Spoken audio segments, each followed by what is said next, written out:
como todos sabemos, las tecnologías de la información y de la comunicación ofrecen una gama de ventajas para la población, como un mayor acceso a la información y una mejor conectividad entre las personas.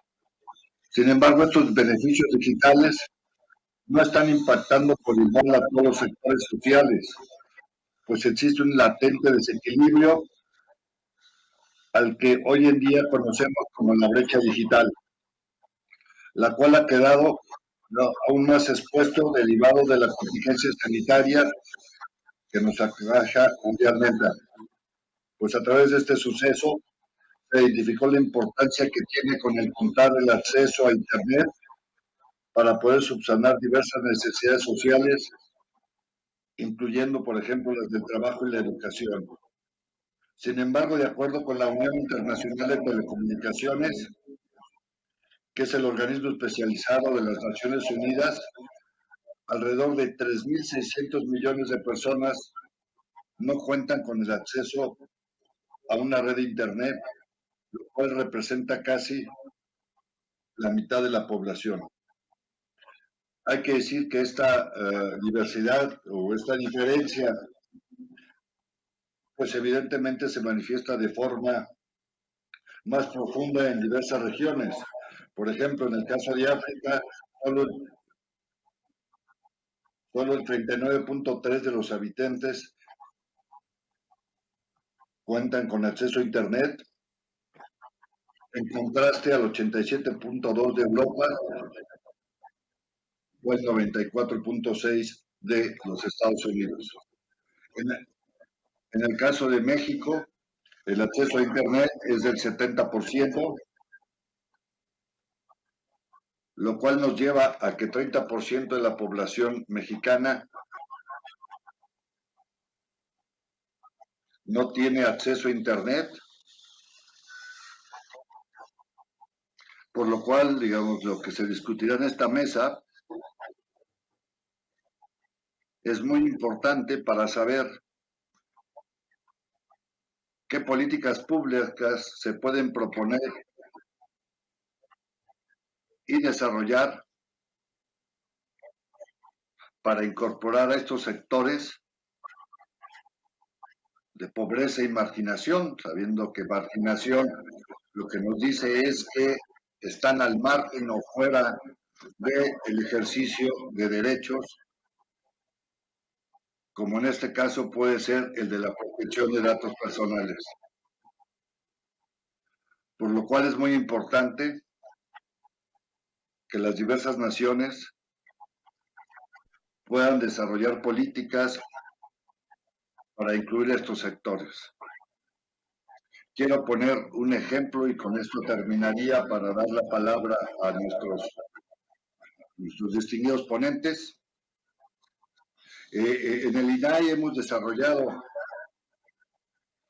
algunos mecanismos para que la gente pueda acceder a su protección de datos personales, como es el de una plataforma que permite hacer las solicitudes ARCO y ahora también las de portabilidad, pero estas son para el sector público a través de Internet. Pero hemos recientemente, desde hace un mes, la posibilidad que para aquella gente que no tiene acceso a Internet, hemos abierto un call center donde la gente con una llamada telefónica, la cual se tiene por cualquier persona, que tiene cualquier persona, porque no nos estamos refiriendo a teléfonos inteligentes o teléfonos con Internet, sino al teléfono tradicional, haga una llamada gratuita desde cualquier parte del país y nosotros podamos capturar su solicitud de derechos ARCO, vuelvo a decir, para el sector público, sería bueno también aplicarla en su momento para el sector privado y también presentar sus denuncias por mal uso o en el tratamiento de sus datos personales. ya sea por sector público o sector privado. Pero bueno, iniciemos ya con nuestros panelistas. Quiero dar la bienvenida y saludar a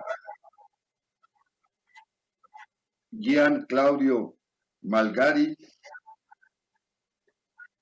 Nuestro ponente es profesor asociado de Derecho y Tecnología en la Escuela de Estudios Comerciales del Norte, ubicada en La Haye, Francia. Es coeditor del Centro de Privacidad de Bruselas,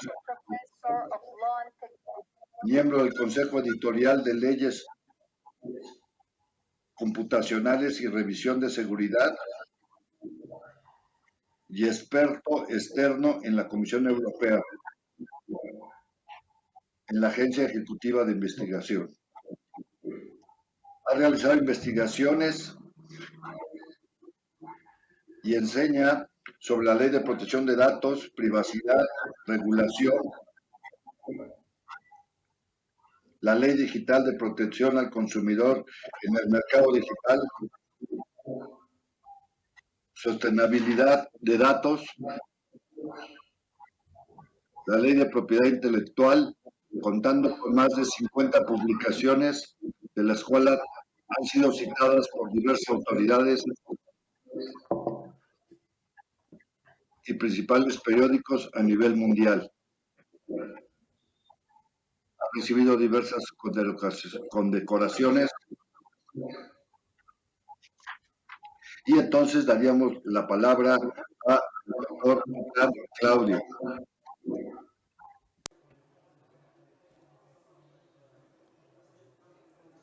¿Cómo están todos? ¿Me pueden escuchar?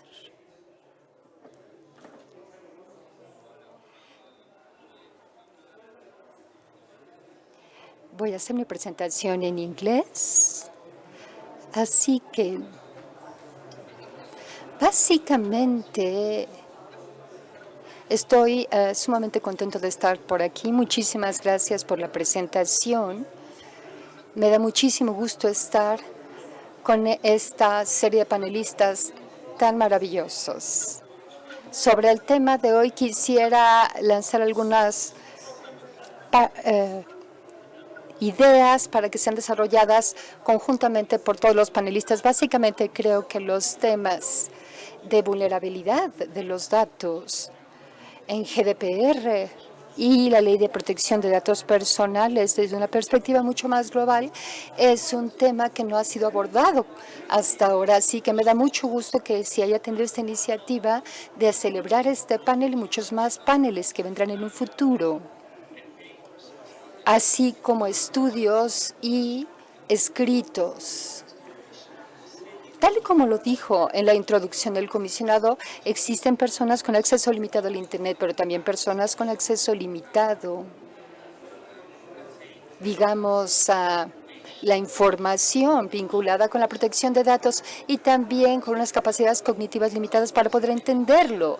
Así que como definición inicial de las personas en situaciones de desventaja en términos de protección de datos, hay que distinguir a quienes tienen problemas para poder entender las políticas públicas de privacidad y poder ejercer sus derechos de protección de datos. Escuché al comisionado decir precisamente que en México ahora existe un call center que está ayudando a la gente a poder ejercer sus derechos. Eso es sumamente útil y de alguna manera aborda el primer tipo de vulnerabilidad, que es la vulnerabilidad vinculada con el procesamiento de datos y la información dentro del procesamiento de datos mismos. Existe un segundo tipo de vulnerabilidad que quisiera abordar y que también es la vulnerabilidad de los efectos del procesamiento de datos, vulnerabilidad a la manipulación, a la discriminación y otros efectos dañinos. Este es un tipo diferente de vulnerabilidad. No únicamente tenemos que resolver esto,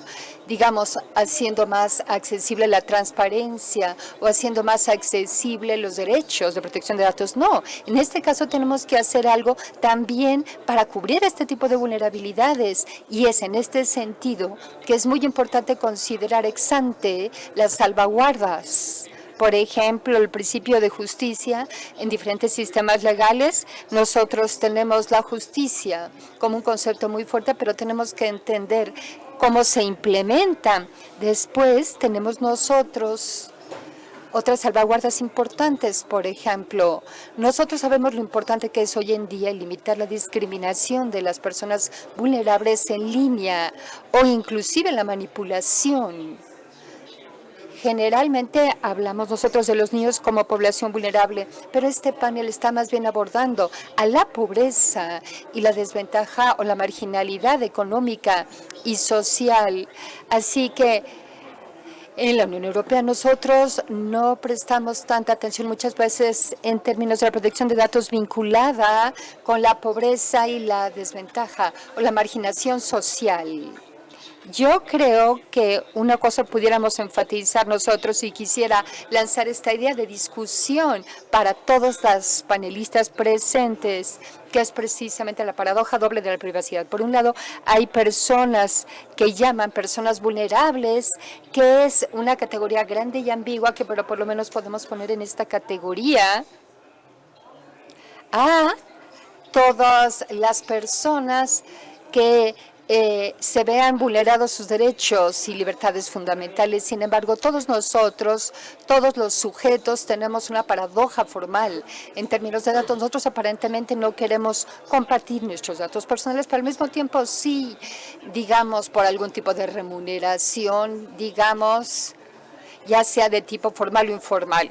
Las personas vulnerables tienen una doble paradoja de privacidad. ¿Por qué? Porque las personas vulnerables, o sea, quienes padecen de un mayor riesgo de efectos adversos, de que se vean violados sus derechos y libertades fundamentales cuando se procesan sus datos, como dijimos, las personas que están en marginación social y también los niños o las personas de la tercera edad, las personas con discapacidad o las minorías. Bueno, todas estas personas, primeramente, tienen más preocupación en compartir sus datos porque estos datos pudieran ser una fuente quizá de discriminación o de efectos adversos para ellos. Pero con gran frecuencia estas personas tienen una necesidad más alta también de compartir sus datos a partir de sus preocupaciones. Tienen una mayor necesidad de compartirla. Vamos al ejemplo de las personas enfermas durante el COVID. Realmente necesitaban un procesamiento de sus datos, a pesar de que estas personas sabían que estas pudiesen después ser fuentes de discriminación. Otro ejemplo es para las personas marginadas, por ejemplo, en las situaciones de pobreza, etcétera. Por supuesto, puede ser una fuente de discriminación dentro y fuera de línea, pero no obstante requieren que se procesen sus datos porque los sistemas sociales, por lo general, están basados en algoritmos que permiten que el welfare social los utilice. Y muchos grandes eruditos, en especial en los Estados Unidos, han enfatizado que este tipo de explotación de los datos con pobreza, o sea, de explotación de las personas vulnerables con sus datos personales, yo no quiero monopolizar la palabra hoy, así que nada más he lanzado aquí algunas ideas provocativas. Podríamos hablar por horas por esto. Estoy seguro que habrá en la siguiente ronda oportunidad de continuar. Creo que con esto daría yo por terminada mi primera ronda.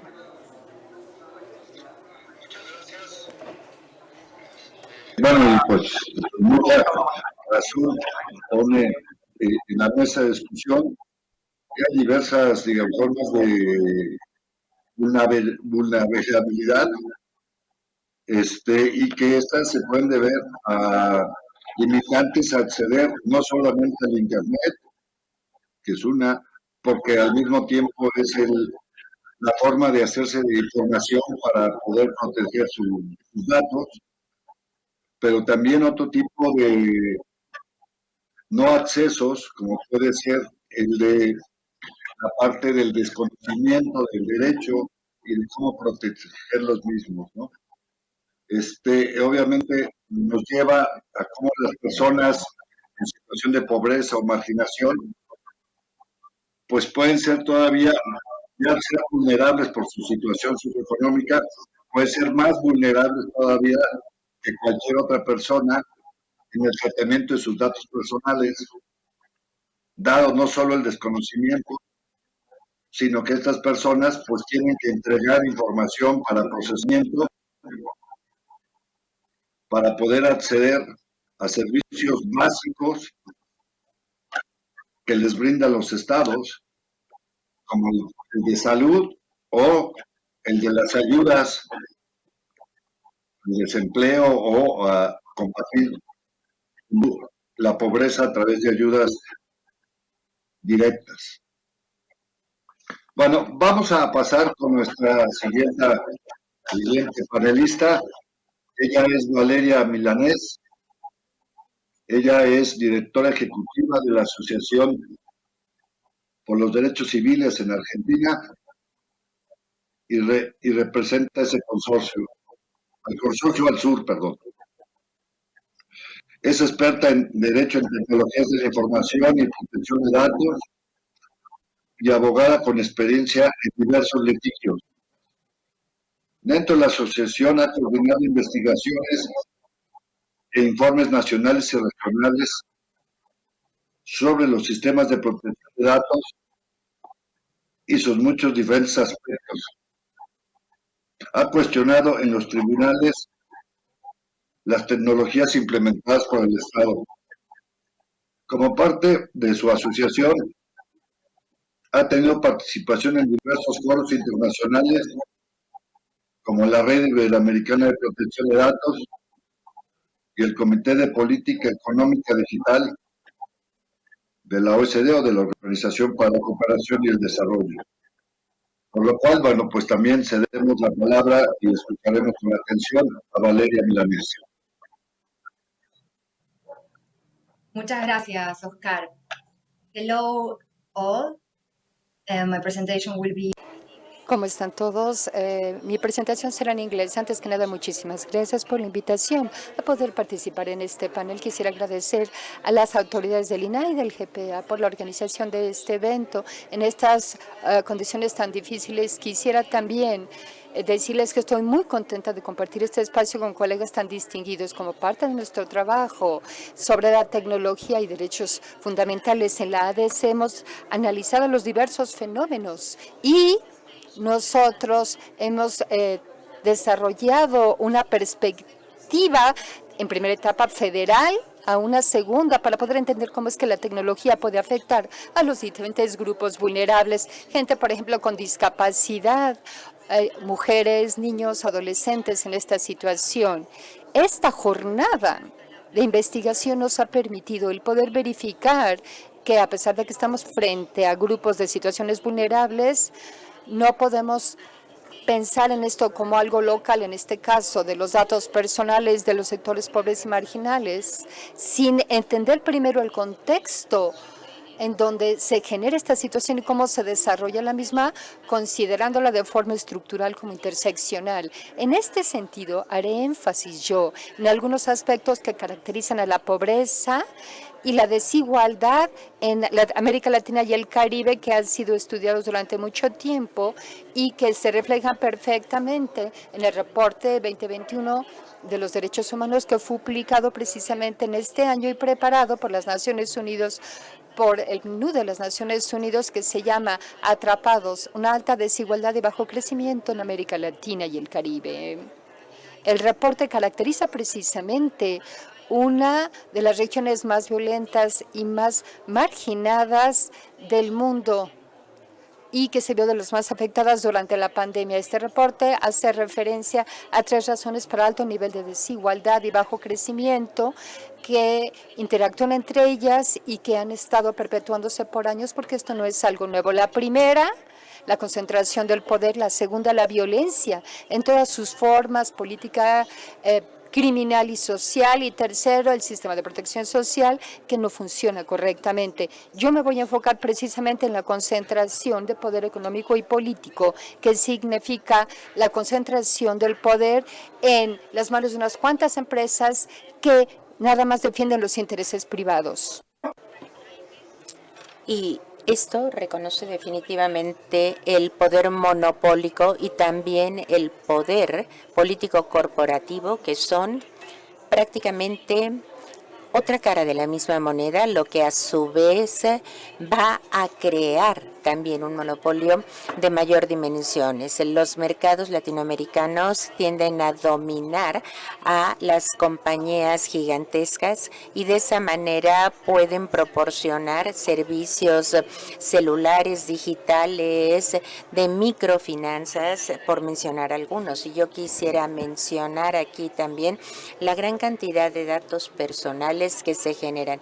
El poder político de estas empresas va mucho más allá del mercado, incluyendo, por ejemplo, las distorsiones fiscales, tal y como lo menciona este informe. Como consecuencia de lo anterior, el informe también refleja la efectividad de las leyes de competencia y las agencias que se dedican a lo mismo para investigar y también para actualizarse en cuanto a todas estas presunciones, para que también se vea que empresas que están carentes de personal o no tienen el personal necesario pueden recibir ayuda. Por otro lado, las autoridades con respecto a la competencia también tienen que ver con los servicios regionales. ¿Y por qué?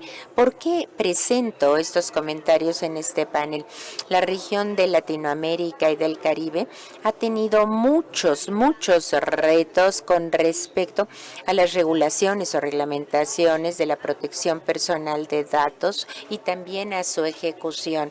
Y aquí todo tiene que hacerse de acuerdo con los datos personales y también tomando en cuenta la marginalización, porque aquí no hay una protección bien diferenciada hasta donde yo sé, pero definitivamente sí hay políticas sociales a corto plazo que permiten vislumbrar la posibilidad de atacar la pobreza, y en muchos casos esta información tan sensible tiene que tomarse en consideración para ver cuáles son las medidas gubernamentales que también se aplican.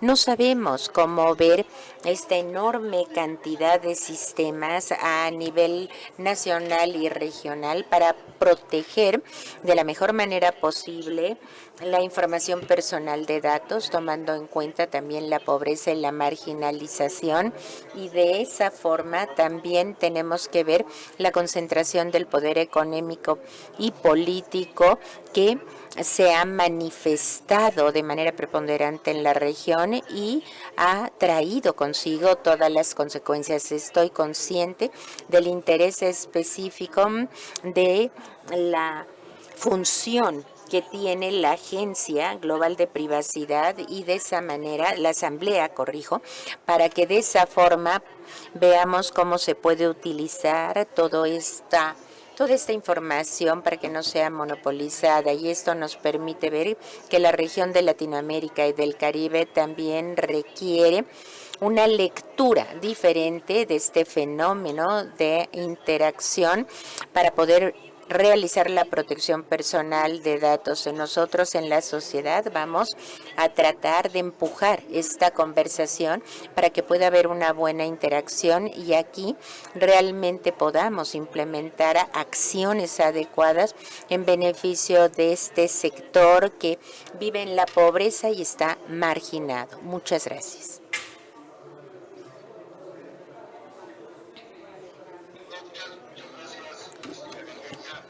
Pues como bien nos dice, en América Latina y el Caribe, pues, esta situación de los sectores pobres o vulnerables se agudiza, y una de las razones que ella pone es la concentración del poder político y económico. Y al contrastarse con una sociedad con poco desarrollo social, bajo esta idea del estancamiento productivo y el crecimiento de la desigualdad, que se agudizó con la crisis sanitaria, pues, digamos, pone en más riesgo a todos los sectores vulnerables en América Latina y el Caribe. Por ejemplo, simplemente en muchos países de nuestra región, pero América Latina y el Caribe, pues no existen, o son normas todavía muy preliminares de la protección de datos personales. O sea, no existe ni el marco normativo ni institucional para que este derecho se pueda dar. En algunos casos son casos que se judicializan, pero evidentemente los sectores más vulnerables o más pobres no tienen, digamos, acceso a poder judicializar algún problema o un mal uso de sus datos personales.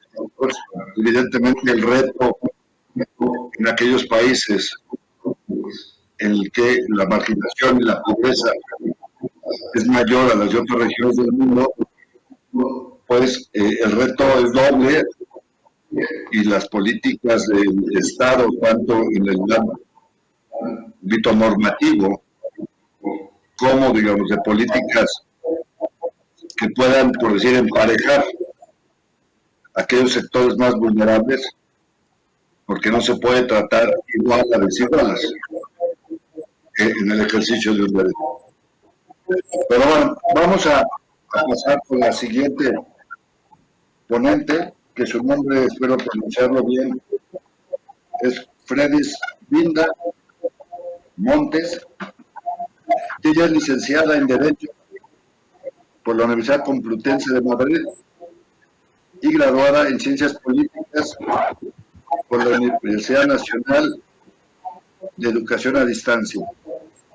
Asimismo, cuenta con una maestría en protección de datos y nuevas tecnologías y fue estudiante en la Universidad de Amberes, donde cursó estudios de Derecho Comparado en la Unión Europea. Actualmente es especialista del sector financiero en el Banco Mundial, donde ha fingido como especialista jurídica en las unidades de sistemas de información crediticia y ha participado en reformas del marco jurídico e institucional en el sector financiero en más de 40 países del mundo. Como representante del Banco Mundial, desarrolla temas que incluyen la protección del consumidor, la identidad digital, la protección de datos y privacidad, seguridad cibernética y el marco legal e institucional del sector financiero, así como sus herramientas de vigilancia. En la actualidad, copreside el Comité Técnico en materia de ciberseguridad e infraestructura financiera y el Comité Técnico en Identidad Digital de la Iniciativa Global de Inclusión Financiera. Bueno, pues le damos la palabra a la doctora Montes.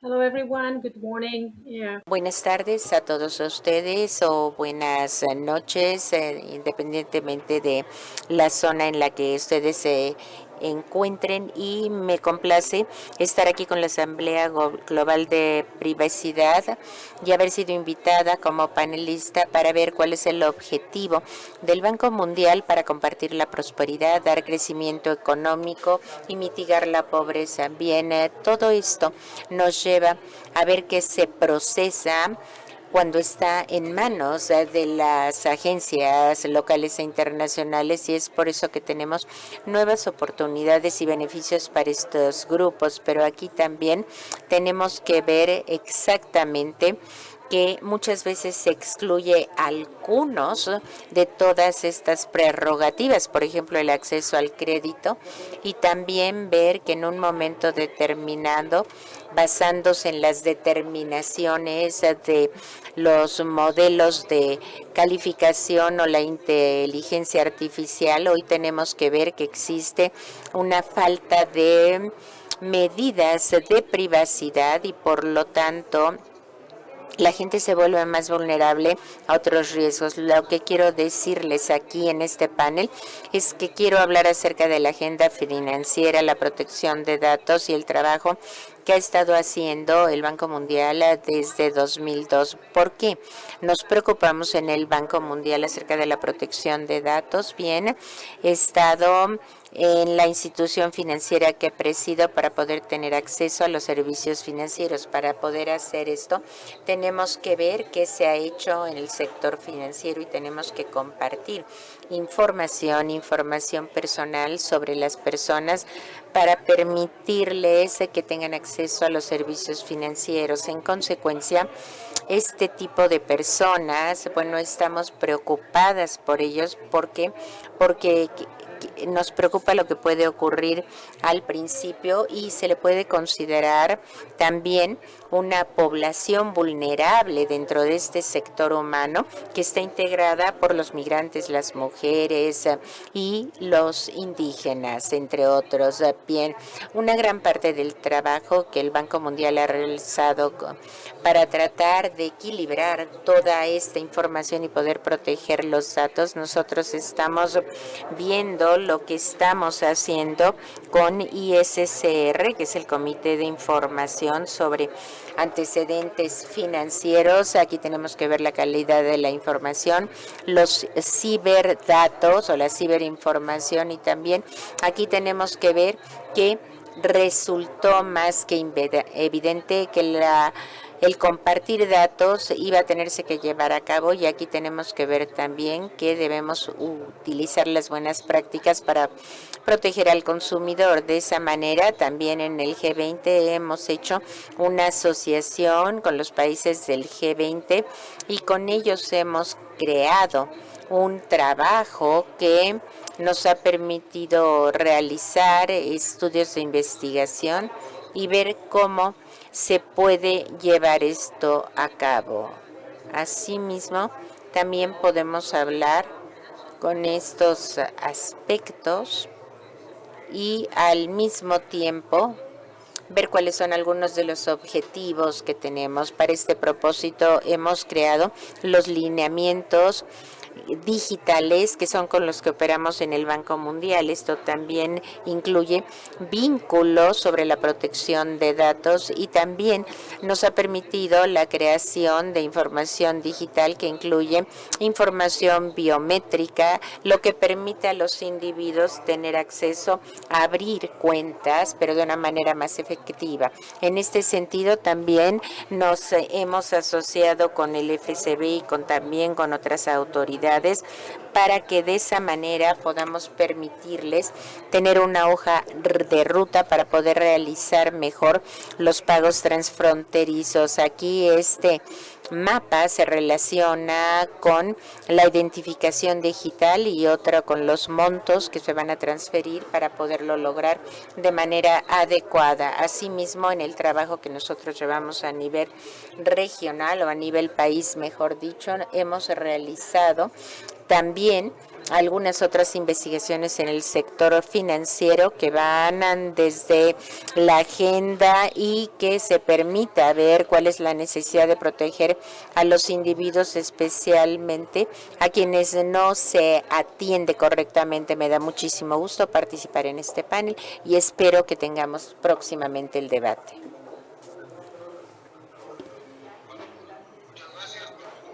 La funcionaria del Banco Mundial, cómo el banco trabaja en políticas de inclusión financiera para sectores vulnerables como migrantes, mujeres, indígenas, pero esta inclusión financiera tomando como parámetro la protección de datos de estas personas y desarrollando diversos mecanismos, lineamientos digitales, donde las gentes, a través de su información biométrica, puedan, en un caso, facilitar estas operaciones, pero al mismo tiempo tener todos los mecanismos y garantías de que sus datos personales están resguardados de manera segura. Creemos que es una política importante del Banco Mundial y ojalá se pueda hacer extensiva a toda la región y las instituciones financieras. Bueno, ahora voy a dar la palabra a nuestra siguiente ponente, que es Malvika Raghavan. Ella es investigadora principal de la India sobre el Foro del Futuro de la Privacidad, abogada en maestría en políticas públicas en la Universidad de Cambridge, e investigadora, la cual estudia los impactos de la digitalización en la vida de las personas de bajos ingresos en la India. Actualmente realiza investigaciones doctorales en la Escuela de Economía de Londres, en sistemas de información y leyes. Fundó y dirigió la iniciativa del futuro de las finanzas en una institución de la India hasta 2020, donde su trabajo abordó problemas emergentes de la intersección de la tecnología, las finanzas y la inclusión. Sus investigadores sirvieron como propuestas para el proyecto de la Ley de Protección de Datos Personales en la India. Entonces, pues daríamos la palabra a nuestra siguiente ponente. Muchas gracias.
Malavika, are you perhaps on mute? We cannot hear you. Probablemente estés muteada, pero es que no te escuchamos. Disculpa la interrupción.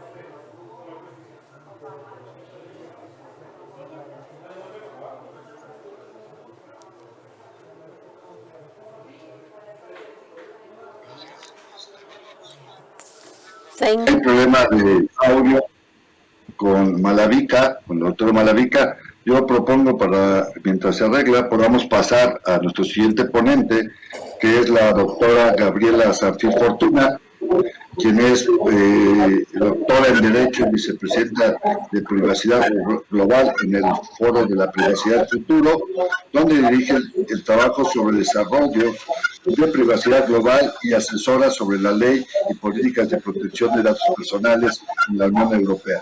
Entonces, actualmente se desempeña como miembro del panel de referencia de la Asamblea Global de Privacidad y también es miembro del Comité Ejecutivo de la Conferencia sobre Equidad, Rendición de Cuentas y Transparencia. Es miembro del grupo de trabajo sobre el acceso a datos de plataformas del Observatorio Europeo de Medios Digitales. Ha trabajado en la creación del Código de Conducta sobre el acceso a los datos de la plataforma en virtud del artículo 40 del Reglamento General de Protección de Datos de la Unión Europea. Como experta en protección de datos y derecho a la privacidad, Gabriela testificó recientemente para la Comisión Federal de Comercio de Estados Unidos sobre la portabilidad de datos y para el Comité LIBE del Parlamento Europeo sobre la propuesta de la Ley de Gobernanza de Datos en la Unión Europea. Cabe destacar que ha trabajado en múltiples proyectos importantes ante diversas autoridades internacionales, formando parte de varios comités, asimismo como investigadora, colaboradora y autora de varios artículos especializados en la protección de datos.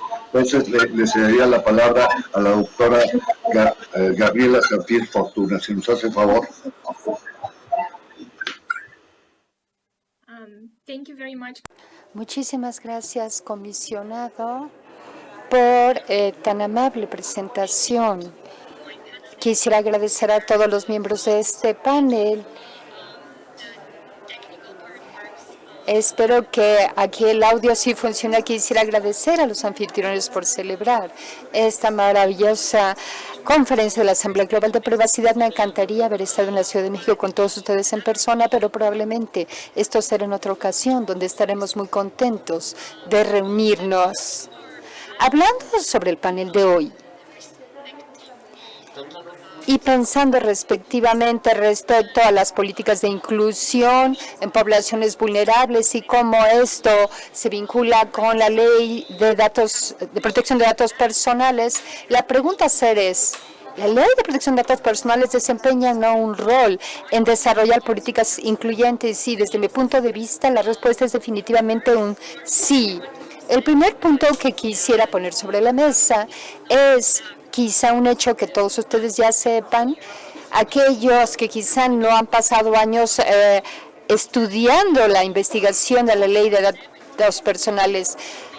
A mediados de los 60 y los 70, cuando los diputados en Europa estaban pensando cómo poder dar una protección de datos legal a toda la población, debido a lo que se empezaba a ver que era la recopilación y almacenamiento de información personal en forma electrónica, una de las preocupaciones más importantes era un manejo correcto del welfare state. ¿Cómo podemos nosotros asegurarnos que los beneficios de la población se distribuyan de forma correcta? ¿Cómo puede la transparencia y la razonabilidad ser aplicable? ¿Cómo podemos tener certeza sobre la exactitud de los datos? ¿Pudieran ellos solicitar corrección de su información personal o que inclusive sea borrada? El hacer este tipo de cuestionamientos llevó precisamente a las primeras leyes de protección de datos personales en la historia. No es coincidencia que la primera ley adoptada por Alemania en el 70 únicamente se aplicaba a órganos públicos, incluyendo la administración pública. Así vemos que la protección de datos personales es un campo que entró en existencia también para dar una respuesta sobre preocupaciones que había de la distribución razonable o justa de beneficios en el welfare state, además de otras razones múltiples, por supuesto. Así que la ley de protección de datos personales y la promoción de políticas incluyentes están totalmente vinculadas desde mi punto de vista personal. Obviamente, hoy en día, la problemática es mucho más compleja, pero la ley de datos personales también va evolucionando y continúa haciéndolo constantemente para poder abordar los problemas cada vez más complejos que son el resultado del procesamiento automático de los datos personales. Otro punto que quiero también poner para debate, y esto es algo que mis copanelistas Gian Claudio Malgeri dijo en un principio, es el problema de la razonabilidad, de la justicia. Bueno, no es en sí un problema realmente, más bien es un concepto central en el corazón mismo de la protección de datos personales que no se ha comprendido lo suficiente, no se ha explorado, no se ha aplicado en la práctica tanto como debiera haberse aplicado en la práctica. Este es un principio fundamental de la ley de protección de datos personales, no únicamente en Europa, sino en los demás lugares. Pensemos que una de las primeras leyes de protección de datos personales en los Estados Unidos, que es en donde estoy actualmente, fue precisamente la ley justa de reportes de crédito, o sea, la razonabilidad con la que se trata la información, con la que se procesa, siempre ha estado en el centro de esta discusión. Y creo yo que al promover políticas incluyentes va a desempeñar un rol muy importante.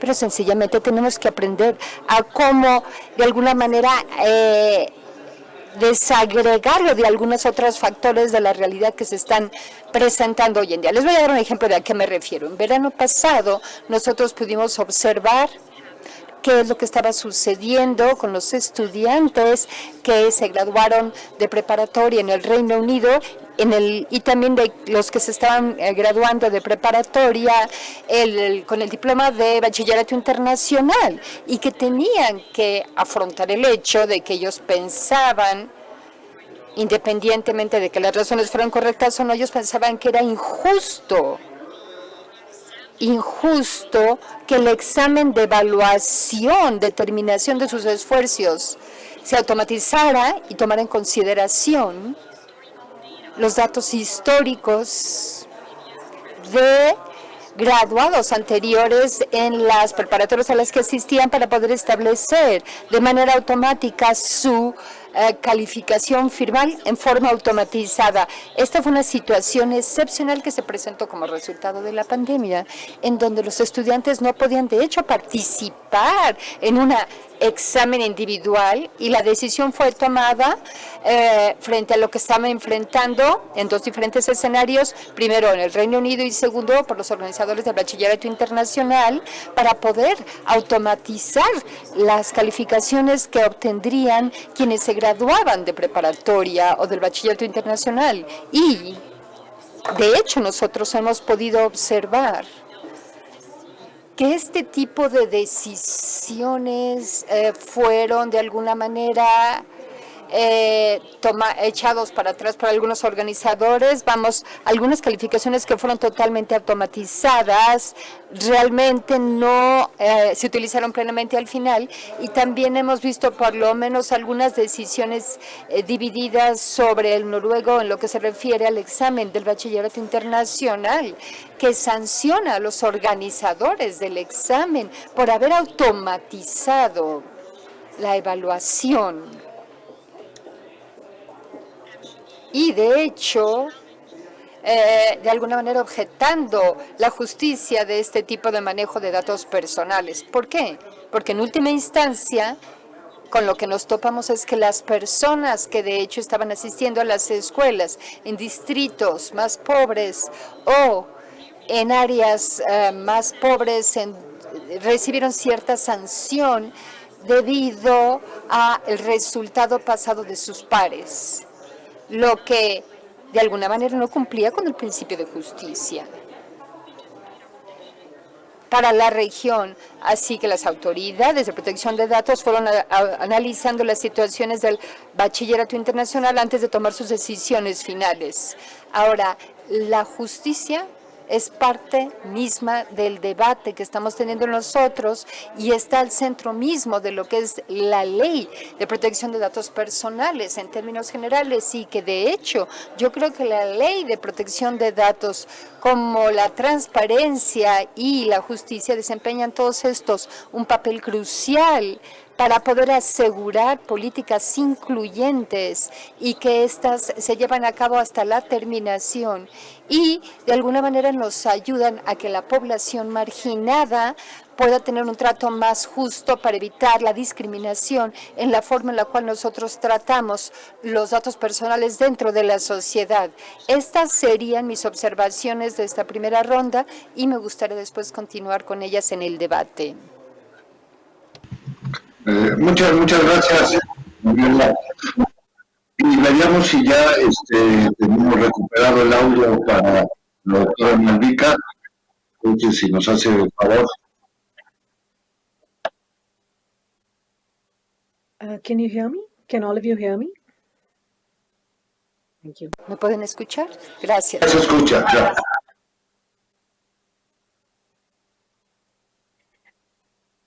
Great. Well, Bien, pues muchas gracias. Agradezco mucho por la invitación.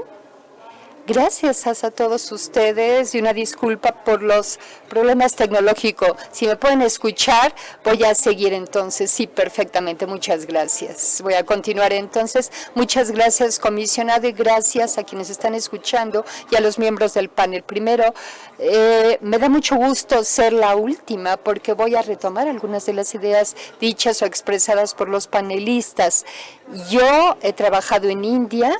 Los últimos 5 a 7 años he analizado la intersección que existe entre las personas de bajos ingresos, la sociedad marginada que trata de hacer acceso a los servicios financieros. Así empecé yo, para poder entender cómo cada vez más personas en India, en un contexto similar, permanecen en pobrezas, pero empiezan a tener acceso a servicios digitales. Y una de las cosas, resultado de la investigación, que hace sentido con lo que dijo Giancarlo en un principio y lo que mencionó nuevamente Gabriela, es la idea de la justicia. La razón por la cual esto es importante es por dos diferentes ámbitos que quiero yo cubrir en estos comentarios. El primero es que la gente hoy experimenta pobreza y está pasando por un proceso de marginación sin el sistema digital. Hace algunos años los sistemas digitales se veían primero como un punto medio, o sea, la idea es que una vez que la gente tuviese acceso a servicios financieros digitales o un sistema de identidad digital, la privacidad pudiera de alguna manera hacerse a un lado en este contexto. O sea, primero tenemos el acceso y luego ya desarrollamos la privacidad. Eso fue el marco de estructura en el pasado. O sea, que había una jerarquía de necesidades y quizá la privacidad no era importante para la gente pobre como lo era para otras personas que ya manejaban los sistemas digitales. Creo que lo que nos dice la experiencia de los últimos 20 años es que si la privacidad no se trata simultáneamente con el acceso, la calidad y cantidad de acceso no se va a proporcionar con privacidad y esto puede tener efectos muy negativos en términos básicamente de dejar como están las estructuras de poder que hoy existen en la sociedad. Para darles un ejemplo de lo que quiero decir esto, voy a hacer referencia a algunas de las investigaciones que he hecho. La primera será la de ilustrar cómo la ausencia de privacidad puede marginar a la gente dentro de los sistemas digitales. Estas son personas que pueden tener acceso al Internet a través de su móvil o de otra forma y a través de los sistemas gubernamentales digitalizados, pero la ausencia de privacidad los puede afectar. Luego tenemos otro tipo de marginación que está en el núcleo mismo, es la incapacidad de tener acceso a este sistema. También esto se deriva en algunos tipos de daños. Es importante abordar esto en todos los diferentes contextos, tanto del panorama europeo como anglosajón. Y lo importante de cubrir esto, lo que sucede es que el acceso tradicional vinculado con la marginación, ya sea de castas, por ejemplo, en India, religión, afiliación política o género, también empieza a verse en el acceso en línea. Y lo que quiero decir en otras palabras es que nosotros encontramos, por ejemplo, en India, que tenemos más de 1.000 millones de personas y más de 1.000 millones de móviles registrados y el 98% de la gente en India tiene acceso al Internet y a servicios digitales a través del móvil, no a través de la banda ancha. Todos lo sabemos. En la práctica lo que vamos a encontrar es que con frecuencia el tener como dueño un móvil varía de urbano a rural y también por nivel de ingresos. En el área rural podemos encontrar que hay, en la parte urbana la gente tiene 2 o 3 móviles, en la parte rural es mucho menos. Muchas veces en las rurales un grupo de personas o una familia comparten un móvil. Dentro de este contexto, todos los factores de marginación son importantes. Por ejemplo, las mujeres por género pueden o no tener acceso en algunas comunidades marginadas, en especial cuando tienen menor capacidad de ingresos, lo hacen acceso a través del teléfono de un hombre de la casa. Y esto tiene diferentes consecuencias para quien hace la política pública. Cuando pensamos en diseñar leyes de privacidad y conceptos como qué quiere decir aceptación o consentimiento, qué quiere decir limitación del objeto, creo que una de las cosas importantes, si realmente queremos eliminar la marginación y proteger a las personas, es que estos principios hay que verlos dentro del contexto de estos estereotipos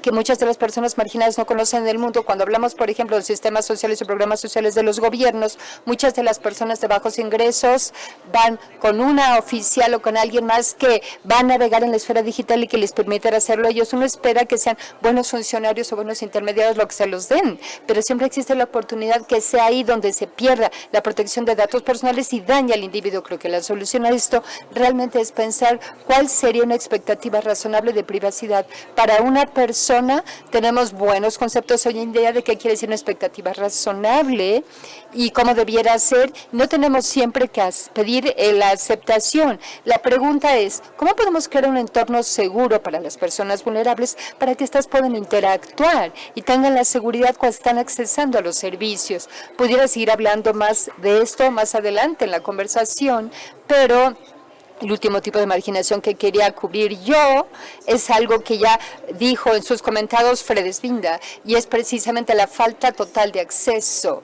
Nosotros tenemos personas que nunca están conectados. El comisionado lo dijo en sus comentarios, que 300 millones de personas no tienen acceso al Internet. Entonces eso nos lleva a preguntarnos cuál es el primer enfoque digital que todos los servicios, tanto públicos como privados, buscan. ¿Qué significaría esto para una persona marginada? Y esto habla preguntas tanto para la calidad como protección de datos.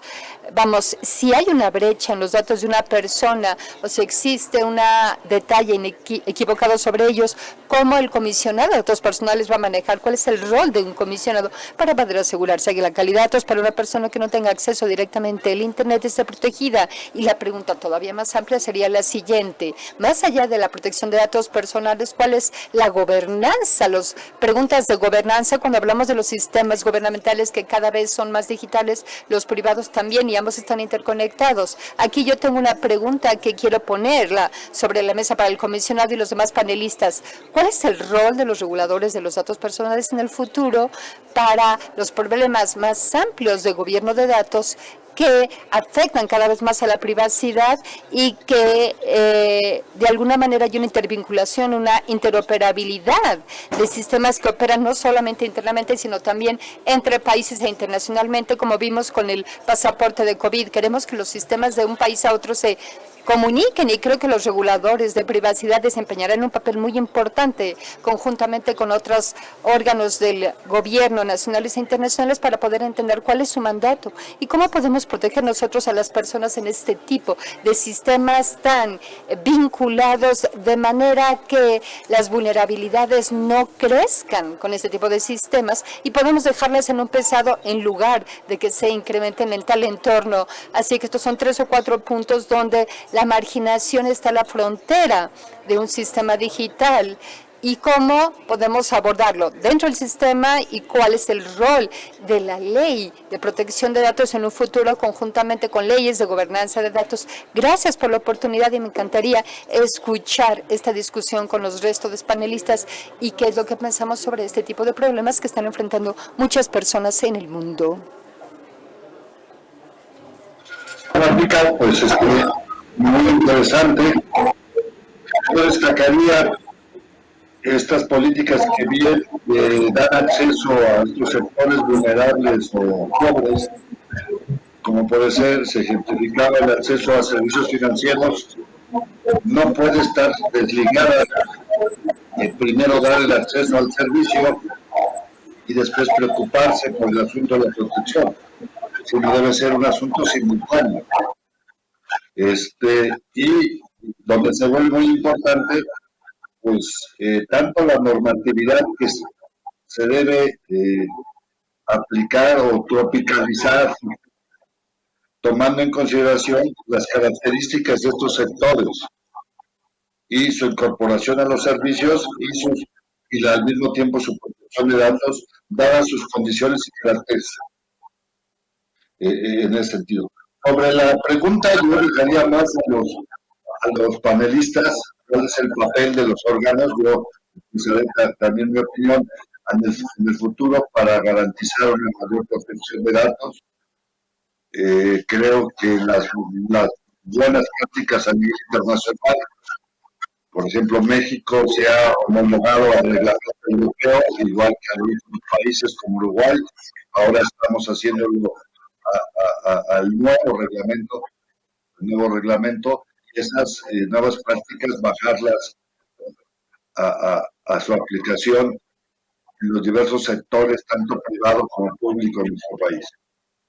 Pero bueno, en esta segunda parte del panel, lo que se me ha pedido es que yo les haga una serie de preguntas que estaban previamente planeadas ya para la realización de esta mesa, para que yo les propongo que en el mismo orden ustedes puedan darnos sus comentarios. Son alrededor de 4 preguntas, las voy a leer juntas para que ustedes puedan tomar aquellas que quieran ustedes participar.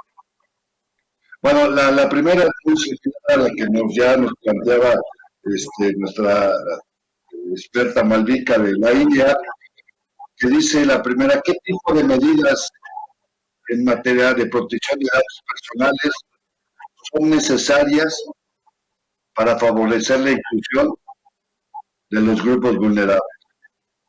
La segunda es, ¿de qué manera la protección de datos y su adecuada gobernanza pueden ayudar a disminuir la desigualdad tecnológica y la brecha digital como factores de pobreza y exclusión social?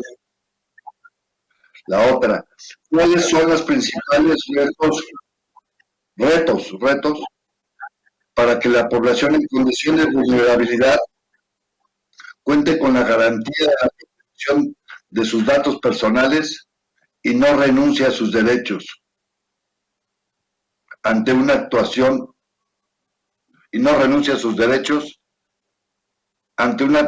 desleal por parte de los responsables que pretendan aprovecharse de dicha vulnerabilidad?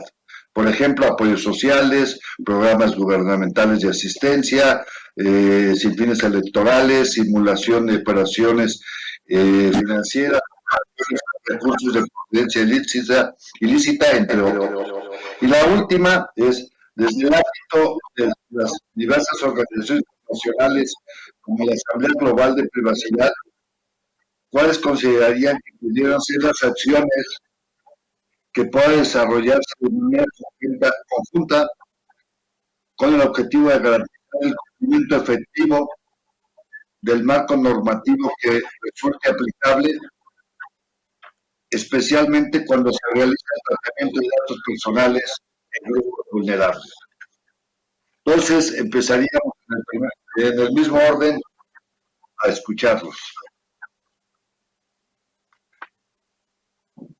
Empezaríamos con Jean Claudio.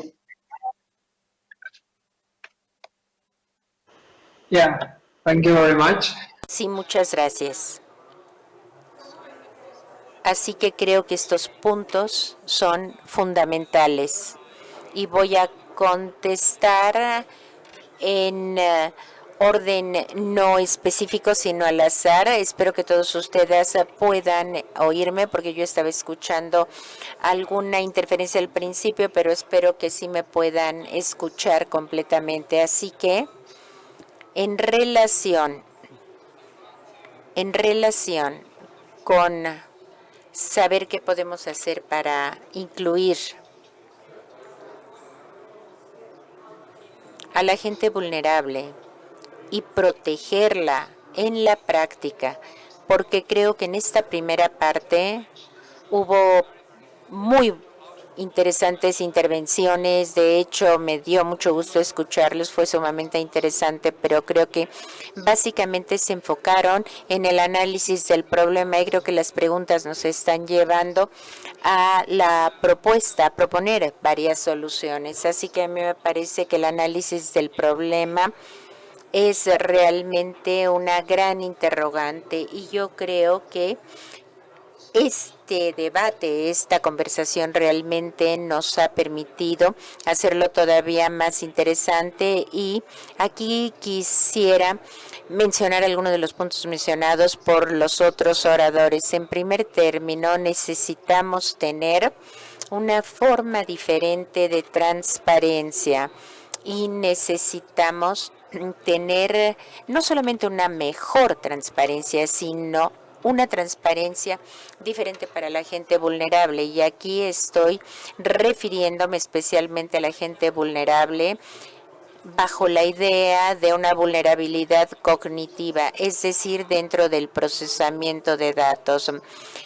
Hay fuentes interesantes que nosotros podríamos utilizar. Por ejemplo, la Clinical Trial Circulation nos permite ver que recopilemos algunos puntos cuando nosotros vamos a hacer una investigación clínica, y también tenemos algunas categorías de la gente que tiene alguna discapacidad, por ejemplo, los menores de edad, la gente que tiene restricción de su propia libertad. Aquí tenemos que tener a mediadores para que de esa manera puedan ver cuál es la expectativa de privacidad que tiene esta persona. Malaví, que estaba hablando acerca de una forma de entender las expectativas de la privacidad de la gente vulnerable sin enfocarnos a este consentimiento tradicional. Y también sé que Gabriela, es una admiradora de este consentimiento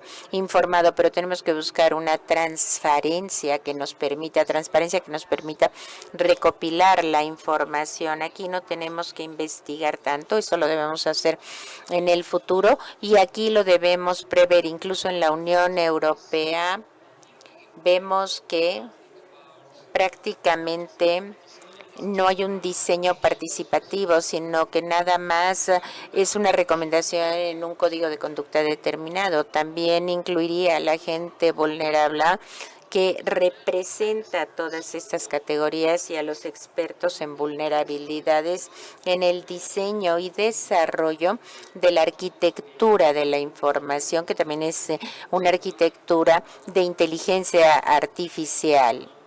Y por lo tanto es importante tener estos representantes, a los psicólogos, sociólogos, activistas, a los mediadores culturales, atendiendo las distintas vulnerabilidades para que le enseñen a esta gente cómo participar en este diseño. Es una especie de participación ex ante. Nosotros hemos visto que la gente vulnerable muchas veces no pueden refutar o recusar una decisión y también son incapaces de ejercer los derechos después de que se ha llevado a cabo el procesamiento de la información. Nosotros tendríamos que cambiar este proceso y también incluir a representantes de esta gente vulnerable dentro del diseño de la arquitectura de inteligencia artificial. Aquí tenemos que ver que desde el principio debemos mitigar los riesgos a los que está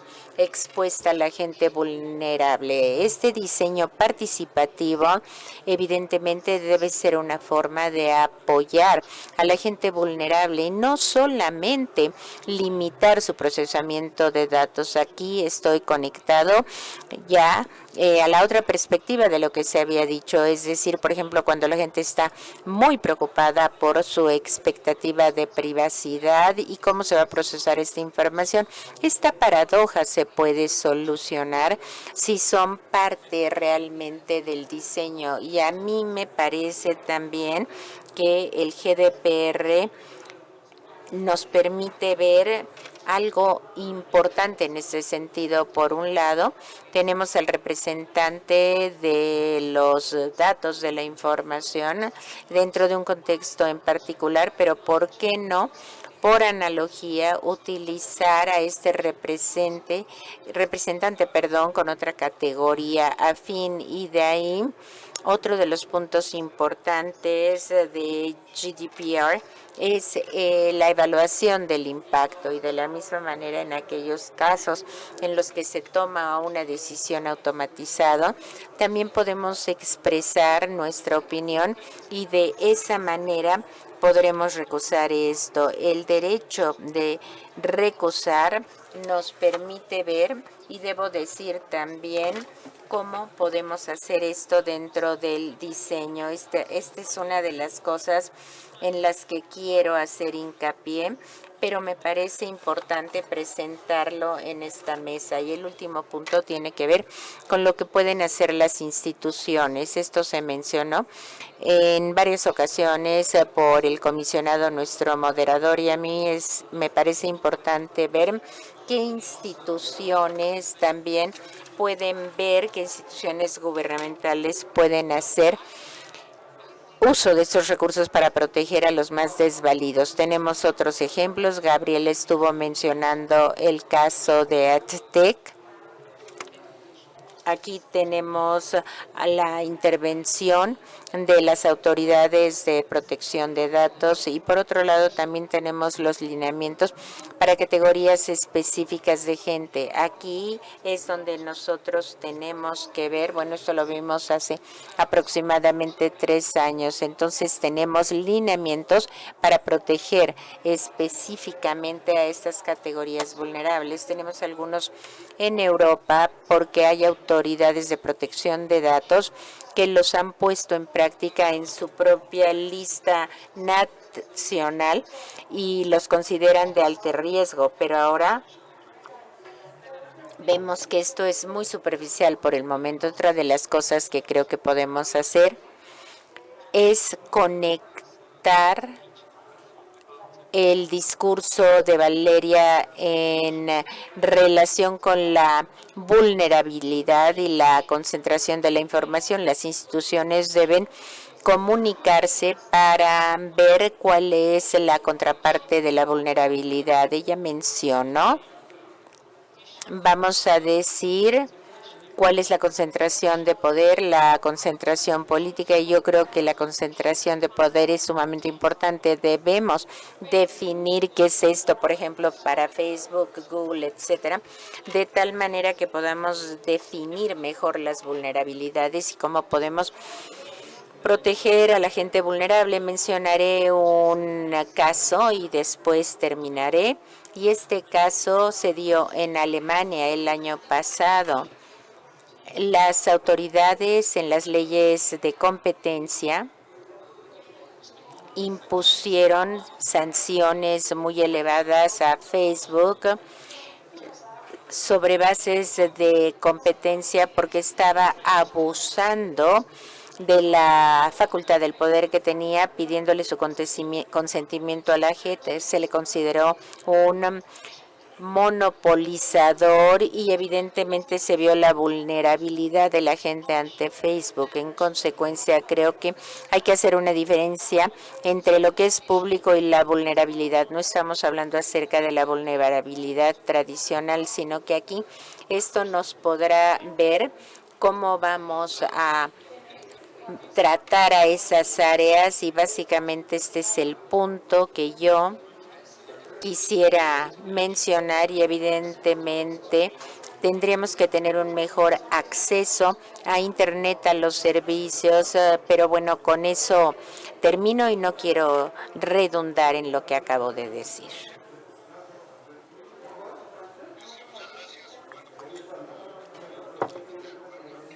La primera parte de la mesa nos dedicamos más al diagnóstico, a la descripción del problema, y en esta, con las preguntas que están en la mesa, pues la idea es proponer algunas posibles soluciones, ¿no? Se nos plantea esto del diseño participativo a través de mediadores para poder generar una expectativa de protección donde la gente y a través de representantes o ellos mismos puedan generar, digamos, esta expectativa. En el sentido, creo que es un planteamiento importante y que se podría después realizar donde las instituciones gubernamentales podrían tener, digamos, también un papel importante. Bueno, vamos a pasar ahora con nuestra siguiente ponente, que es la doctora Valeria Milanés. Y nos por favor, Valeria.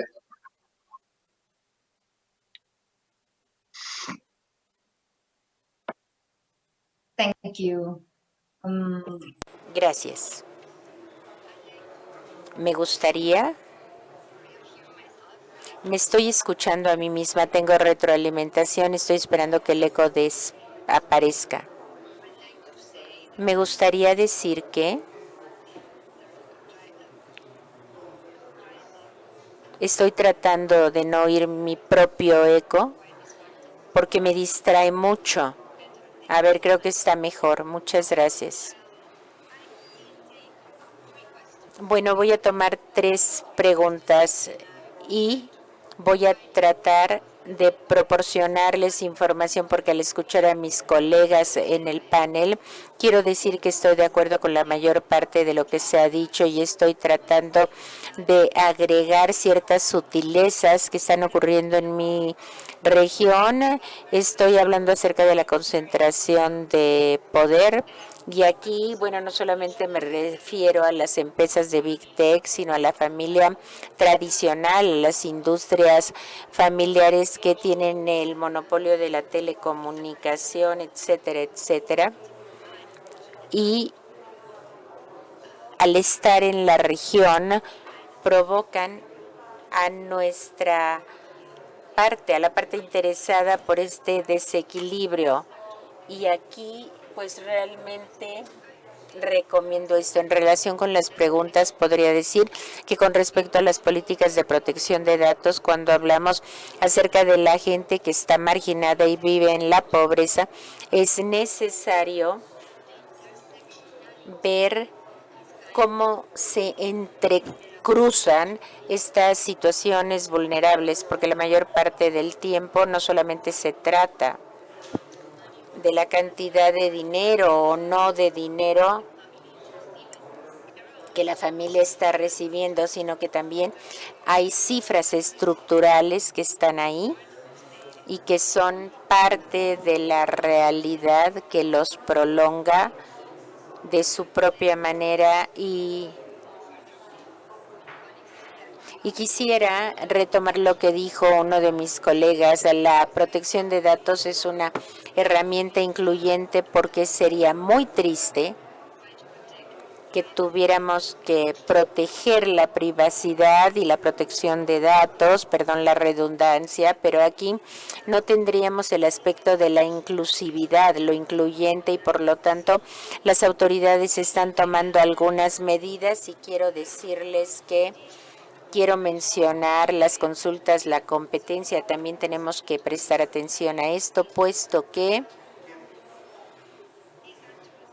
estas son herramientas que podrían promover el ser incluyentes. En este sentido, quiero decir que si tomamos en consideración las características diferentes que afectan esta posición marginalizada, podría ser mejor ver cuáles son las medidas que ya se han adoptado e implementado. Y no solamente es necesario en el sector público, sino el sector privado, donde tal vez se podría tomar en consideración estos problemas en particular. Otra de las cosas que tienen que ver con esta pregunta es que si esto es algo por lo que luchamos, y estoy bastante segura de que la mayor parte del trabajo que se ha realizado en el mundo tiene que partir del diagnóstico. Muchas veces, bueno, no entendemos lo que está ocurriendo, cuáles son las consecuencias y el tipo diferente de gente que se está enfrentando a estas situaciones. Otra de las cosas que debemos tomar en consideración es, por ejemplo, lo que hacen los organismos públicos como el Global Privacy Assembly. Y también aquí tenemos que ver qué pasa con este trabajo que se está realizando en Latinoamérica. Y aquí tenemos que ver también que se creen leyes en cuanto a la competencia para ver cuál es la posible participación de la OCDE. Esto debe tomarse como una oportunidad. Y también les quiero decir que la Global Privacy Assembly está tratando de promover este diálogo entre las autoridades competentes y las que protegen los datos para ver esto, porque en concreto, tal y como las que yo mencioné,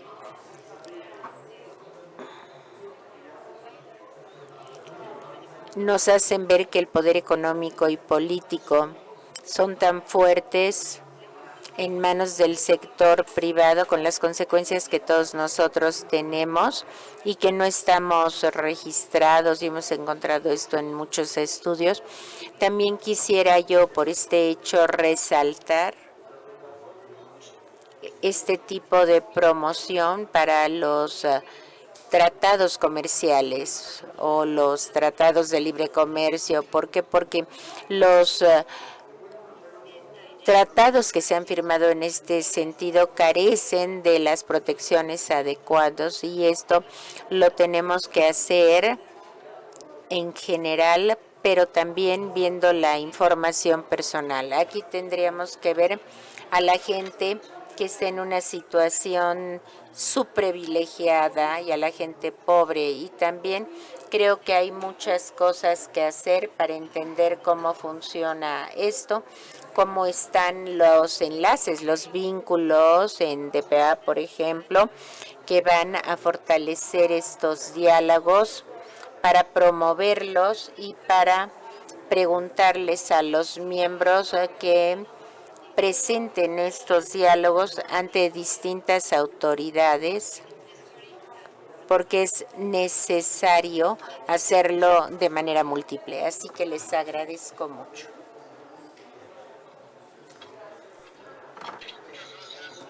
Doctora Milanés, y bueno, por el tiempo voy a continuar inmediatamente con la maestra Montes, si nos hace favor de su intervención.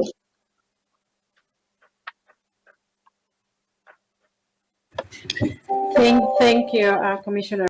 Muchísimas gracias, comisionado. Quisiera tomar un punto de algunos de los comentarios hechos por algunos de los colegas. Quisiera hacer la siguiente reflexión nuevamente desde la perspectiva del sector financiero. Creo que esto es importante porque independientemente de las políticas de privacidad o protección de datos de qué se trata, hay que analizarlas desde este enfoque sectorial, ya que pudiesen tener diferentes consecuencias e implicaciones.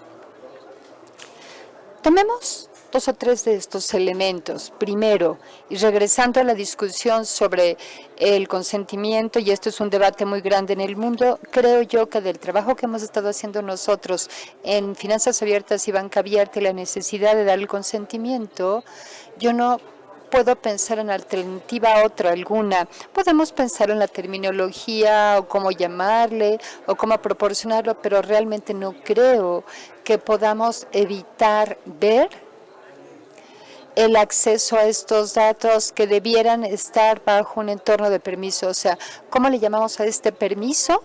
Esto es algo que pudiésemos discutir. Probablemente implica alejarnos quizá del tipo de forma de consentimiento tradicional. Esta es otra historia que también hemos ampliamente estudiado e investigado sobre estas nuevas formas o mecanismos de dar consentimiento de una forma más práctica y dinámica, dando más control sobre los diferentes datos. No únicamente a dar el consentimiento, sino provocarlo y ver toda la historia de los diferentes tipos de procesamientos y controladores de datos que han estado accesando esta información para diferentes propósitos. Claro, esta no es la única base legal para procesamiento de datos. Esto tiene que estar rodeado por una serie de otras salvaguardas y protecciones. Sobre la discusión que escucho de los colegas, veo que está muy centrada, vi que está muy centrada en la Unión Europea y el contexto de esta. En el Banco Mundial, nosotros como operamos, hay muchos países que todavía no tienen un marco estructural legal firme sobre protección de datos. Y si este es el caso, ¿cómo podemos manejarlo? Hemos estado incluyendo con mucho cuidado diversas instituciones y disposiciones de regulación y leyes del sector financiero que tienen que ver con la protección de datos personales y la privacidad. Así que hay forma de poder manejar este tipo de protección específica. El otro aspecto que es muy importante es la toma de decisiones automática y el encontrar datos alternativos. Hemos estado viendo nosotros de esta discriminación injusta, y una de las cosas que hemos visto nosotros es que todos estos modelos estaban basados en datos históricos, y estos datos históricos desafortunadamente no tomaban en consideración todos los diferentes tipos de población vulnerable. Por otro lado, las marginaban y discriminaban de manera injusta, alejándonos de la discriminación histórica. Esto es algo que es una buena medida de ello. Lo hemos incluido ya en el documento. Voy a poner a su disposición todos estos documentos si los desean, pero esta es una de las medidas que estamos recomendando. Desafortunadamente, los datos son lo que son, ¿verdad? Así que tenemos que crear datos robustos, calibrar los modelos y automatizar los modelos de decisión, porque todo esto tiene un impacto sobre la vida de estos grupos de personas. También quería reflexionar sobre los diferentes tipos de poblaciones vulnerables. ¿Cómo los definimos? ¿En qué segmentos? ¿En el sector financiero no es tan relevante o realmente no estamos viendo nosotros a los menores porque no típicamente son sujetos de los servicios financieros ofrecidos, pero sí vemos a la mujer que en mi opinión pudiera no ser un problema en la Unión Europea, pero también tenemos que ver el contexto cultural y contextual donde la mujer está. En algunos casos ni siquiera la mujer puede participar en la vida social. Si es así, entonces ¿cómo van a poder participar o solicitar cualquier tipo de protección desde la perspectiva de protección de datos? El contexto cultural es también algo que creo yo que resulta extremadamente relevante y que tenemos que tomar en consideración. Lo mismo con migrantes, cómo se perciben, cómo se obtienen o cómo se perciben sus derechos en los países de destino o en los países en los que ya residen. Y después, en términos de cuál es el rol de las autoridades. He visto algunos de los colegas que han discutido los vínculos autoridades obviamente vinculadas con la protección de datos personales y con información, ¿verdad? Yo creo que en la época en la que estamos viendo hoy en día existe una necesidad de coordinar mejor a nivel nacional las diferentes autoridades, las de protección de datos, por supuesto, así como las de el sector financiero, para el sector financiero o para la población en general, porque hay muchas cuestiones que las autoridades de protección de datos no pudiesen tener suficiente información. Así que esta coordinación y este diálogo con ellas pudiera ayudar para poder tener una agenda más balanceada en el futuro, así como un diálogo con el sector privado, tanto los proveedores de servicios como terceros que están dando servicios complementarios adicionales que pudiesen participar en la discusión sobre qué tipo de información se requiere, de manera que podamos aplicar nosotros los principios de una forma equilibrada. He hablado acerca de la especificación o minimización de datos en algunos casos y cómo podemos hacer nosotros que estos principios puedan ser apropiados por los diferentes sectores. Por mi parte, esto sería lo importante. Y finalmente, cuando discutimos la alfabetización en protección de datos, creo que es importante que lo hagamos a través de formas y medios que ofrezcan algún tipo de momentos de capacitación o educación para este tipo de segmentos, que variará mucho, obviamente, no es lo mismo un menor que una mujer, que un migrante o que un indigente o cualquier otras personas, o personas que son nativas del lugar o que pueden entender las cosas de diferentes formas. Hay que ser mucho más flexibles en la forma en la cual nosotros ofrecemos remedios, transparencia, protección al consumidor, protección de datos, cómo les damos los derechos o cómo nos aseguramos de que todos estos grupos cuenten con estos derechos. Hay que darles todo el soporte que ellos requieran a este tipo de grupos para asegurar sus derechos. Lo dejaría así para que el resto de los miembros pudieran continuar con la reflexión. Gracias. Muchas gracias. Y ahora continuaríamos. Bueno, tenemos 8 minutos o 18 si nos van a reponer los días que empezamos posteriormente.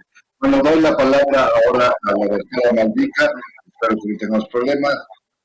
Adelante.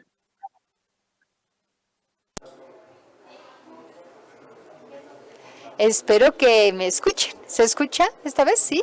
Perfecto, muchas gracias. Voy a tratar de hacer rápido mis comentarios. Yo tengo 3 ideas primordiales quisiera responder las preguntas.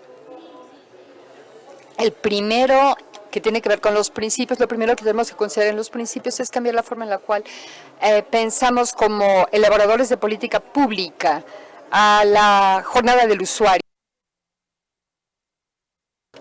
La jornada del usuario ha cambiado muchísimo, sin duda alguna, en los últimos 15 o 20 años, desde las fechas del iPhone, y ahora los usuarios nos van a un proceso en donde les dan sus datos, ellos dan consentimientos, se procesan y se almacenan. Todo aparece hoy en día en tiempo real, es totalmente intuitivo y con frecuencia. Los usuarios ni siquiera pueden hacer una distinción entre cuando hacen una aceptación del servicio y cuando los usa los datos del servicio. Por ejemplo, hoy en día muchas personas tienen formas precargadas en una aplicación en su celular donde ni siquiera tienen que crear una cuenta y quizá ellos no sepan la diferencia entre el proveedor de telecomunicaciones, el que les da su celular, la aplicación del teléfono. Así que es muy injusto la forma de consentimiento en esto, porque pedirle a una persona que dé acceso o consentimiento a datos financieros es algo que no tiene significado y lo único que quieren hacer ellos es accesar es un servicio y nada más hacen clic en los botones. Así que lo que debería de hacer la ley es realmente hacer una consulta pública con grupos de usuarios, pasar por toda esta jornada y aplicarle a la nueva jornada del usuario los nuevos principios de datos personales y de alguna manera que todos estos servicios que ya están integrados en una sola pantalla en el usuario, hay que poder realmente no manejar en forma automática la privacidad y tener protección de datos y no hacer un contrato individual, digamos, entre las personas, el proveedor de los servicios financieros, el que nos da la aplicación o el teléfono o el browser, ¿verdad? Y que todos estos tomen datos de los usuarios. Vamos, este ya no es un modelo estable. También yo creo que la otra razón por la cual tenemos que ver la jornada del usuario es para tener el contexto. Para darse un ejemplo de a qué me refiero, cuando estamos en India, nosotros le pedimos a las personas que nos digan qué información tienen que dar para que les den un crédito y ellos dicen pues mi teléfono, dirección, cuenta bancaria, etcétera. Muchas personas no sabían que entonces los bancos comparten su información o inclusive retienen la información, así que el modelo mental, el hecho de que la información sea retenida y se le dé a otro, todas estas cosas ni siquiera los usuarios tienen conocimiento de ello. No es porque sea algo electrónico, no, la gente no entiende, no porque tenga limitaciones cognitivas para nada, ni porque sean analfabetas para nada.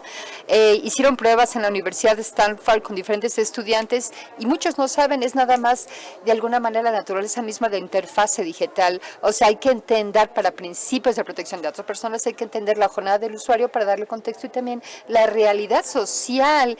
Hay que ver cuáles son los roles que desempeña, por ejemplo, la casta, la agenda, la sociedad, etcétera, y cuál es el rol de las autoridades. Respecto aquí hay 3 diferentes niveles que creo que son importantes destacar. El primero es que las autoridades de protección de datos tienen un rol muy importante en enseñar a otros reguladores. Yo voy a finanzas nuevamente porque es mi campo. En India, por ejemplo, tenemos un requerimiento en los servicios financieros digitales, que cada vez que haces una transacción tienes un código de una sola vez. Esto fue obligatorio debido a la privacidad y seguridad de datos por los fraudes. Sin embargo, lo que sucede en el contexto de acceso compartido y uso compartido, quiere decir que cada transacción de cualquier persona en una familia, una mujer, un niño, una persona mayor, todos con frecuencia, de alguna manera tienen que ser autenticados por el hombre de la casa, porque solo hay un celular en la casa, y esto de alguna manera compromete la privacidad financiera de las mejoras que muchas veces tienen gastos secretos de su cónyuge. Así que si entramos normalmente al mundo digital, tenemos que pensar muy cuidadosamente cómo se tiene que manejar la privacidad y cuáles son las redundancias de otras características que tenemos que considerar nosotros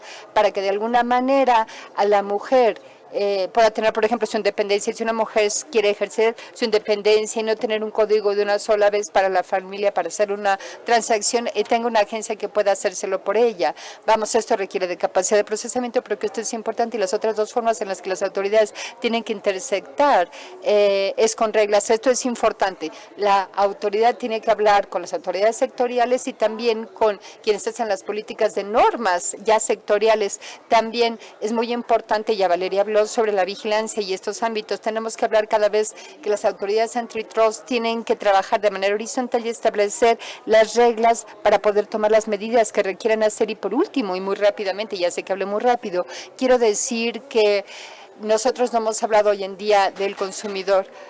hay algunos proveedores de aplicaciones o soluciones telefónicas donde la gente puede utilizarlo.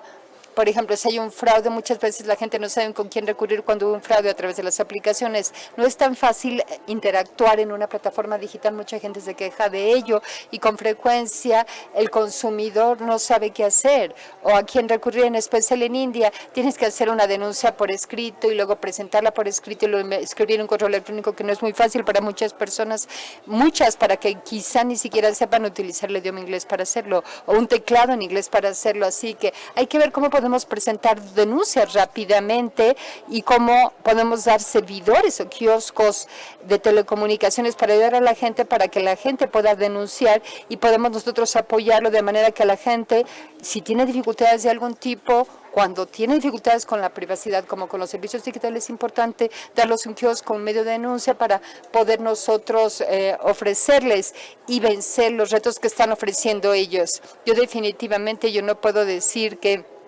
estoy muy avanzada en esto. Yo creo que en el futuro, en estas discusiones, podamos tener nosotros otro panel donde podamos tratar a otros usuarios y también tener un taller con ellos. Muchísimas gracias por la oportunidad de participar en este panel. No, muchas gracias, Malvika, y vamos a dar ahora a la doctora Gabriela Fortuna, que era la última panelista, para ir ya cerrando esta mesa más o menos en el tiempo que se nos ha asignado. Entonces, si nos hace favor,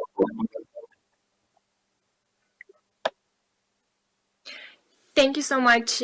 Muchísimas gracias, comisionado. Es un honor para mí el poder dar cierre a este panel con un par de observaciones. Estoy totalmente de acuerdo. Yo definitivamente con todos los panelistas participantes. Ellos hicieron algunos extraordinarios puntos y en particular quisiera yo subrayar un par de las ideas expresadas y redondearlas. Primero, estoy totalmente de acuerdo yo con Frede que tenemos que analizar con mayor profundidad la ley de la Unión Europea. Por supuesto que hay que hacerlo. Y es por ello que he estado prestando mucha atención en los últimos meses a las disposiciones de justicia en las diferentes leyes de protección de datos en el mundo. Una de las razones por las cuales yo sigo presionando por este concepto de fairness o justicia, que cada vez sea mejor aplicado y entendido, es también porque he visto yo diferentes manifestaciones de este concepto en normas que ahora están siendo actualizadas o redactadas en el mundo. Nada más para darles un par de ejemplos de ello. La reciente ley de Brasil, que más o menos se aprobó hace un año, ahí tenemos un principio de buena fe, el principio de buena fe, así se conoce, diciendo que en el procesamiento de datos se debe de observar la buena fe y que principios tales como la no discriminación, la imposibilidad de procesar datos, y si hay razones de discriminación o ilegalidad o para efectos abusivos. Que esto está vinculado también con el término de justicia. Estoy viendo también la ley de protección de datos de Corea del Sur, donde nosotros vemos que se menciona cómo el controlador debe de recopilar la información personal de manera justa y legal, únicamente para efectos de los que se requieren, o en el caso de Sudáfrica, en la ley de Sudáfrica, bajo los principios de legalidad y procesamiento en la sección 9, nosotros tenemos una referencia que se hace al procesamiento legal en forma razonable que no viole el tema de protección de datos. Aquí estamos observando nosotros algunas manifestaciones de los principios de no discriminación, de los principios de justicia, de razonabilidad en la mayor parte de las leyes de protección de datos que se aprueban en el mundo. Y aquí es donde yo creo que tenemos un espacio para que las autoridades de protección de datos y los reguladores de privacidad empiecen a ocupar cada vez más espacios y puedan desempeñar un papel para poder visibilizar qué significan estas disposiciones en términos de ayudar a las poblaciones marginadas en términos de asegurar cómo los datos personales de estas poblaciones se utilizan para que sea esto de una forma que les dé y promueva el que sean incluidas. Con este comentario quisiera terminar. Sé perfectamente que nosotros estamos justo sobre el tiempo que había sido asignado, así que este sería mi comentario final. Espero yo que algunas de las ideas que hayamos compartido esta tarde permitan que las autoridades de protección de datos puedan de alguna manera ponerse al día para ser mucho más incluyentes. Muchísimas gracias, comisionado. Muchísimas gracias a los otros panelistas. Un gusto.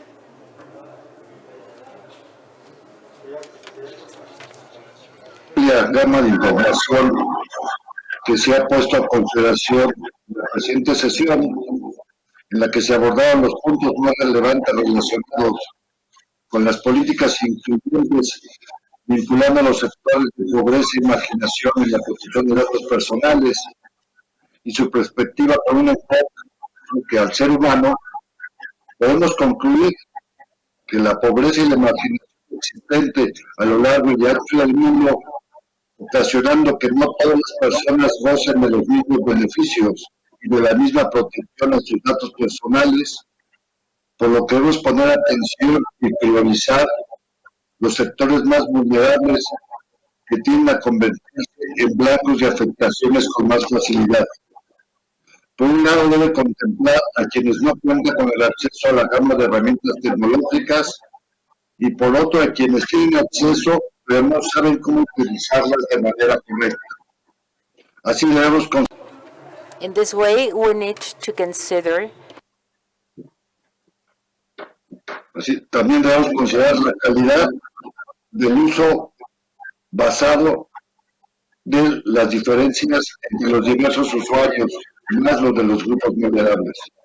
La presente sesión nos ha permitido conocer también de manera más detallada cuáles son las posibles políticas inclusivas que se pueden aportar, los elementos básicos fundamentales para poder buscar alternativas necesarias para tratar de erradicar este tema de gran relevancia del objetivo de mejorar y garantizar la protección de datos personales en los grupos vulnerables. De esta manera estamos concluyendo esta sesión, agradeciendo de antemano la participación de todas y todos nuestros grandes ponentes. Estoy seguro que los temas aquí comentados abonan en la construcción de una perspectiva integral para la salvaguarda de la privacidad y la protección de datos personales frente al dinamismo del comercio electrónico. Por último, las y los invitamos a que nos sigan en los siguientes eventos de este programa y que tengan muy buena tarde, muy buenas noches y en algún lugar, me imagino, muy buenos días.